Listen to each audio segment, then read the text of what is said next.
Assalamualaikum, halo everyone, hello, welcome back to my channel. Oke guys, balik lagi nih bersama aku Nelly. Seperti biasa ya, aku akan mulai sebuah video. Dan video kali ini yang mau kuliah itu berjudul Eropa jegal sawit Indonesia jadi senjata makan tuan. Nah, gimana maksudnya ini ya, gimana konsepnya dari Eropa yang jegal sawit Indonesia kok bisa jadi ya, senjata makan tuan gitu ya. Oke, tapi sebelum kita mulai ini video, buat teman-teman yang udah nyempetin waktunya buat nonton di channel aku, makasih banyak. Semoga teman-teman semuanya panjang umur, dimurahkan rezeki, dan juga diberi kesehatan. Oke, langsung aja guys, kita gas aja deh. Ini video kita langsung eksekusi aja. Baik. Hai bro semuanya, gimana kabarnya baik kan? Seperti kabar baik yang akan saya bawakan kali ini nih. Tanpa banyak bacot yuk, kita langsung gas bareng-bareng. Oke.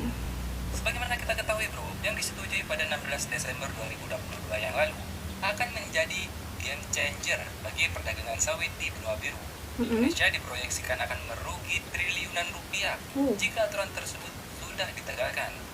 Undang-undang ini dikaitkan erat dengan sawit dan produksi sawit di Indonesia, karena Indonesia masih merupakan produsen minyak kelapa sawit terbesar di dunia.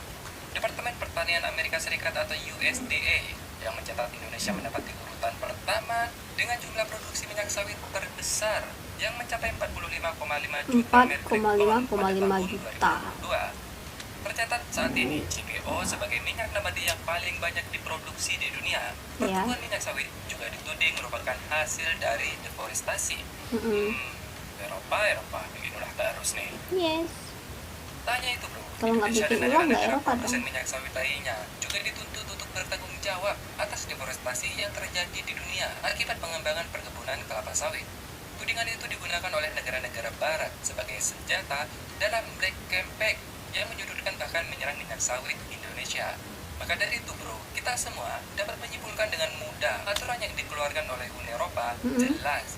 Dengan mempromosikan konsumsi produk bebas deforestasi dan mengurangi dampak ke Uni Eropa terhadap deforestasi ini dan degradasi hutan global di mana Indonesia yang menjadi dalangnya di sana. Hal ini pun mendapat tanggapan dari Menteri Koordinator Bidang Perekonomian Erlangga Hartanto yang menyatakan implementasi Undang-Undang Deforestasi atau Deforestation Regulation atau EUDR itu berpotensi memicu kerugian sebesar 7 miliar US dollar bagi Indonesia. Dan ini sangat mengganggu pada smallholder 15 sampai 17 juta. Erlangga Hartarto. Kita akan terdampak dengan ini. Dan juga masalah geolocation yang kita berkeberatan. Karena tidak perlu geolocation untuk setiap produk itu dicek karena kita punya berbasis standar RSPO ataupun XPLK.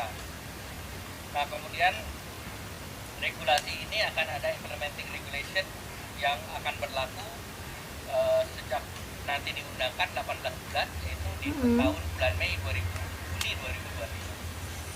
Nah, produk Indonesia yang terdampak itu nilainya senilai 7 billion US dollar. Loh bang, ini kan kabar buruk, bukan kabar baik. Baiknya di mana? Tenang sob, gue jelasin di awal biar kalian paham alurnya bro. Maka dari itu slow-slow aja men, tenang saja.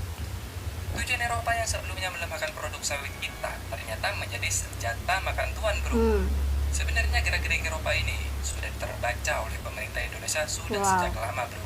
Maka dari itu Indonesia berupaya setidaknya nih mengurangi ekspor minyak sawit ke Eropa dan dialihkan ke pasar dalam negeri dengan cara menciptakan program B30 sejak tahun 2020 yang lalu dan menjadi B35 pada 1 Februari 2023 yang mencampurkan minyak nabati ke dalam bahan bakar solar. Dengan program hilirisasi kelapa sawit, ini tujuan awalnya pure hanya untuk kebutuhan dalam negeri bro, atau lebih tepatnya gitu ya, untuk menghemat devisa saja. Kita kan masih impor nih solar, namun malah di luar ekspektasi bro. Bahan bakar minyak BBM nabati dari minyak sawit asal Indonesia laku keras, bukan hanya di dalam negeri tapi juga di luar negeri bro. Direktur Utama PT Kilang Minyak Pertamina Internasional atau KPI, Bapak Taufik menyatakan setidaknya Pertamina telah mengekspor 15.000 metrik ton biodiesel dari minyak kelapa sawit ke Eropa di tahun 2022 yang lalu. Sekali lagi bro, ini membuktikan bahwa upaya pemerintah dalam mendorong energi baru terbarukan sudah di jalur yang tepat. Nah, kemudian juga sebagian kita ekspor ke Oke, kita skip dulu ya guys. Bentar, aku mau lihat dulu.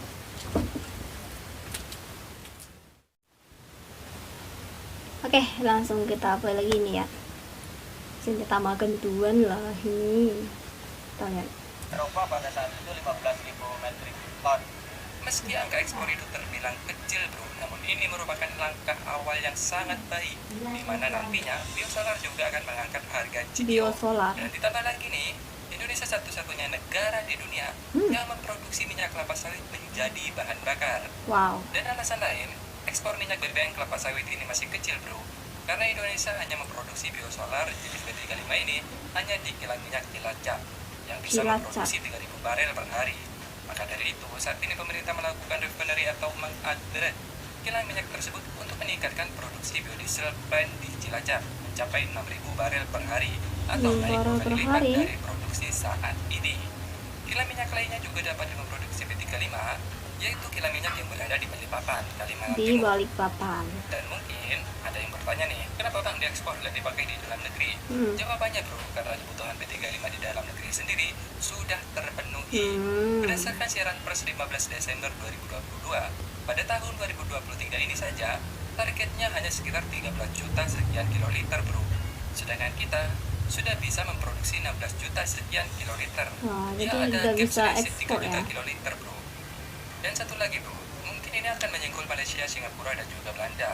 Indonesia akan meluncurkan bursa sawit pada akhir Juli Bursa ini. sawit pula lagi. Artinya, Indonesia sudah tidak mengikuti harga sawit Malaysia, Singapura, bahkan Belanda. Wow, Peluncuran keren. bursa sawit asal Indonesia tersebut nantinya akan menjadi sebuah acuan harga minyak sawit mentah atau CPO asal Indonesia untuk diekspor. Menteri Perdagangan Zulkifli Hasan mengungkapkan bursa komoditas sawit adalah keinginan dari Presiden Joko Widodo. Wow. Pamen Eropa pastinya mengatakan kita sawit terbesar, tapi kok itu Malaysia harganya. Terus mengajukan Belanda. Demokrasi. Jadi kalau kita menghitung harga, ya dulu bursa Malaysia, bursa Belanda, tapi kan nggak ada. Iya. Itu penting. Pemerintah juga menegaskan bahwa Indonesia merupakan negara produsen sawit terbesar di dunia. Jadi untuk menentukan harga sawit dunia, yang paling berhak ya tentu Indonesia bro, bukan Malaysia, Belanda, bahkan Singapura. Hal itu diungkapkan di Ekonomi Update pada Selasa 11 Juli 2023. Melihat semua ini bro, salah satu negara Eropa yang Portugal malah keluar dari geng mereka. Bukannya ikut menjatuhkan sawit Indonesia nih, malah datang ke Jakarta untuk menawarkan investasi di bidang minyak kelapa sawit hingga kerjasama maritim.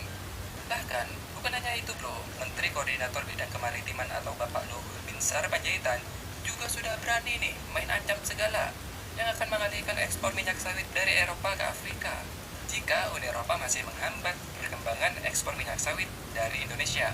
Saya sudah bilang kepada Parlemen Union 3 hari yang lalu, kita juga lagi mikir-mikir Luhut. kalau ekspor kita ke kalian 3,3 juta, mungkin kita mau divert secara bertahap ke mana? Ke Afrika. Kenapa nih? Yang sebelumnya ngotot jual minyak sawit ke Eropa malah sekarang jual mahal?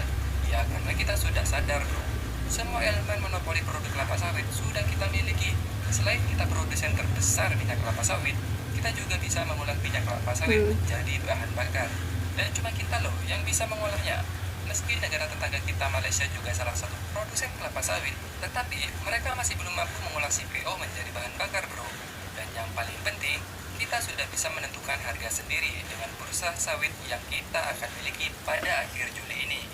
Wow. Apalagi target di 2045, B35 menjadi B100 yang artinya ada 2 sektor EBT yang kita kuasai. Selain nikel yang menjadi energi penggerak kendaraan listrik, juga ada alternatif lain yaitu minyak kelapa sawit untuk bahan bakar kendaraan. Jika mobil kecil seperti mobil pribadi kan masih bisa bro pakai baterai. Namun bagaimana dengan kendaraan besar seperti truk engkol, fuso, trinton, trailer, bahkan alat berat seperti ekskavator, loader, grader, dan lain-lain? Itu kan nggak mungkin bro, karena membutuhkan daya yang sangat besar. Bayangkan tuh, truk fuso saja itu sekitar 457 HP atau horsepower. Bisa bayangkan jika pakai tenaga listrik. Tesla Model S saja membutuhkan 100 kWh. Berat baterainya sudah 1200 lbs atau 544 kg. Kalau ditaruh di truk fuso, apa nggak 4 kali lipat tuh? Gak efisien lah, masa belum apa-apa sudah menggendong baterai beratnya 2 ton lebih. Gimana sih? Maka dari itu, minyak sawit jawabannya. Semoga informasi ini bermanfaat bro, dan menambah wawasan untuk teman-teman semua. Jadi targetnya emang luar biasa ya, mengolah sawit itu menjadi bahan bakar minyak biosolar tadi ya. Bahkan itu udah mencukupi, bahkan bisa diekspor. Itu sih luar biasa keren banget, karena seperti yang kita tahu Indonesia itu memang produsen sawit terbesar ya. Banyak Indonesia itu terkenal banget lah dengan petani sawit ya guys ya. Oke, tapi semoga aja sih lancar lah semua urusan pemerintah ya. Bagus sih ada bursa sawit, jadi kita bisa menentukan harga sawit. Kenapa kita harus ngikut sama negara lain kalau negara kita itu produsen terbesar? Seharusnya mereka yang nurut gitu ya sama harga sawit ini. Nah teman-teman, mungkin kali ini kita cukupkan sekian dulu. Kita bisa jumpa lagi di next video. Jangan lupa like, comment, share, subscribe. Jangan lupa loncengnya diaktifkan juga. Oke, terima kasih, see you, bye bye.